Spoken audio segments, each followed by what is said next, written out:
kumekuwa na ukimya sana, hasa kutokukuona jimboni hapa na tunaelekea kwenye mchakato wa uchaguzi mkuu, kwa maana kwamba tunaenda kwenye uchaguzi wa wabunge, madiwani pamoja na ngazi ya urais. Labda ukimya huu wa kutokuonekana kwa upande wako, pengine unaweza kutueleza labda sababu ni nini?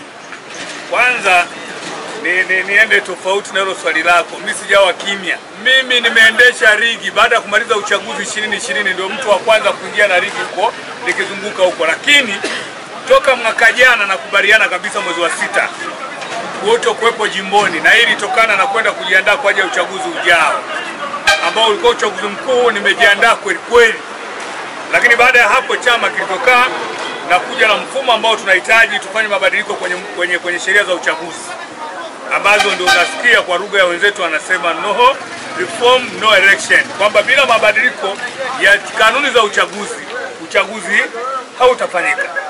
Kwa hiyo mimi siwezi kwenda nje na msimamo wa chama. Kwa hiyo kutokana na hilo, muda ambao hujaniona toka mwaka jana kuwepo jimboni, ni kweli kabisa nakiri nilikuwa sipo, nipo safarini. Wewe mwenyewe ni shahidi, nimekuwa nikiongea na wewe, niko South Africa nikiwa natafuta namna nguvu ya kurudi jimboni kuja kupambana na huyu anayeingia sasa hivi. Nasubiri kula za hawa kwanza tuone, na chama tukiingia mimi niko jimboni na natia mkuu. Lakini kiongozi, tunaona namna ya chama chako, Chama cha Demokrasia na Maendeleo, Chadema, kwenye awamu hii kuelekea kwenye uchaguzi.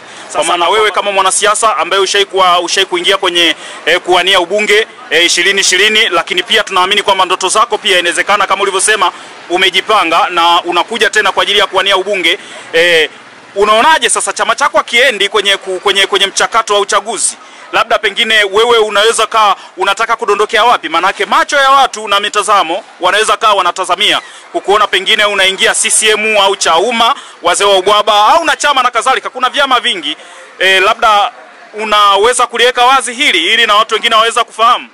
Kwanza ngoja nikwambie, hiki chama kwenye mapito hayo unayozungumza hatujaanza mwaka huu. Miaka yote ya uchaguzi huko nyuma, labda unapoteza kumbukumbu, ni kueleze tu.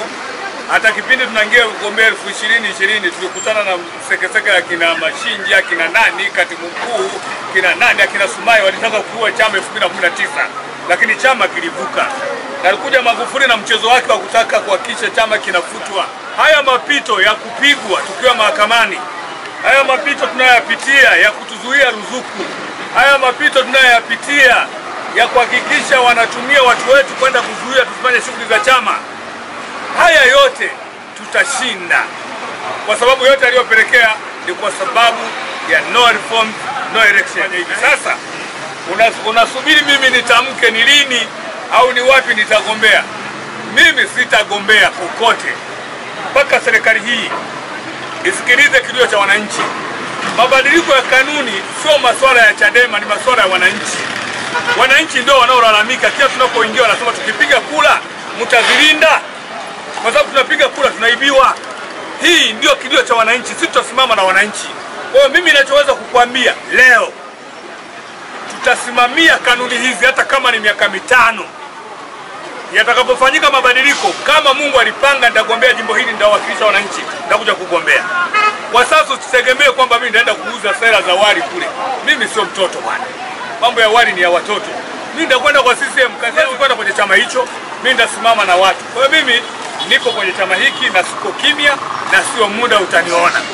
Ili mradi chama kuhakikisha kimefunguliwa, kishafunguliwa kufanya kazi zake, nitaingia rasmi na nawasubiri hao watasema Chauma na sisi tutakuja huko. Kwa hiyo tutagombea na wala hamna shida kama itaridhika, kama chama kitaamua kufanya hivyo baada ya watu kutushauri.